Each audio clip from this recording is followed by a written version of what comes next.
आणि आता ही आपण लाईव्ह दृश्य पाहतो आहोत. दिवंगत पंतप्रधान अटल बिहारी वाजपेयी यांची 100वी जयंती आणि त्यानिमित्तानं आज सुशासन दिवस म्हणून केंद्र सरकारच्या वतीनं पाळला जातो. दिवंगत अटल बिहारी वाजपेयी यांना अभिवादन करण्यासाठी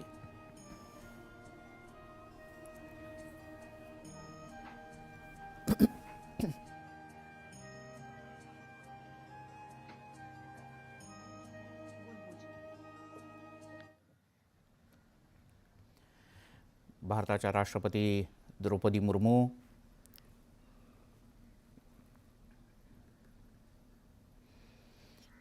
त्यासोबतच उपराष्ट्रपती, पंतप्रधान यासह सर्व मान्यवर या ठिकाणी उपस्थित आहेत.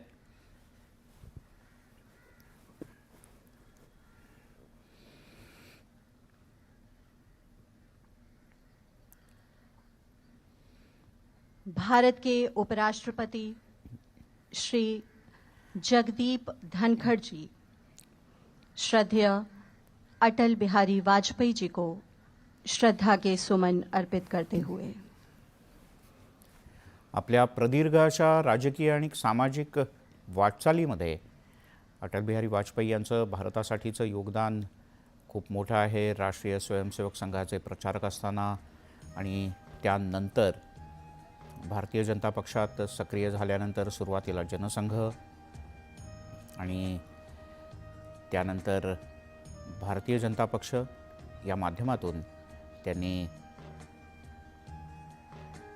मोठं काम केलं. माननीय प्रधानमंत्री उपराष्ट्रपती जगदीप धनखड़ यांच्यानंतर पंतप्रधान नरेंद्र मोदी अटल बिहारी वाजपेयी जी को पुष्पांजलि अर्पित करेंगे.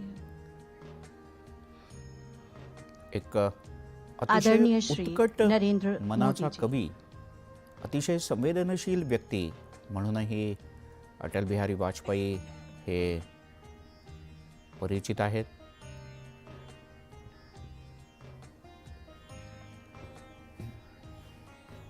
पूर्व राष्ट्रपति श्री रामनाथ कोविंद जी श्रद्धा के सुमन अर्पित करते हुए माणसाचं मन यासह राष्ट्रभक्तीपर गीतं अटल बिहारी वाजपेयी यांनी अनेक लिहिली. त्यांच्या कविता या राष्ट्रीय अभिमानानं आणि अशा गोष्टींनी अत्यंत गृहमंत्री ओतप्रोत अशा प्रकारच्या अमित शाह जी श्रद्धेय अटल बिहारी वाजपेयी जी को श्रद्धा सुमन अर्पित करते हुए लोकसभा अध्यक्ष आदरणीय श्री ओम बिरला जी,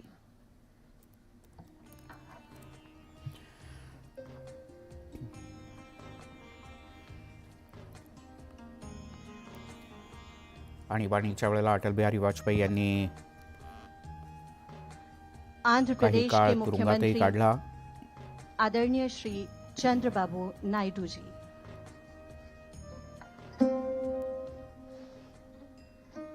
25 डिसेंबर 1924चा अटल बिहारी वाजपेयी यांचा जन्म. त्यांचा जन्म मध्य प्रदेशच्या ग्वाल्हेरमध्ये झाला. तर त्यांच्या भारतीय जनता राजकीय पार्टी के सामाजिक राष्ट्रीय योगदानासाठी अध्यक्ष त्यांना 2015 मध्ये जगत प्रकाश भारतरत्न या नड्डा जी. सर्वोच्च नागरी पुरस्कारानं सन्मानित करण्यात आलं.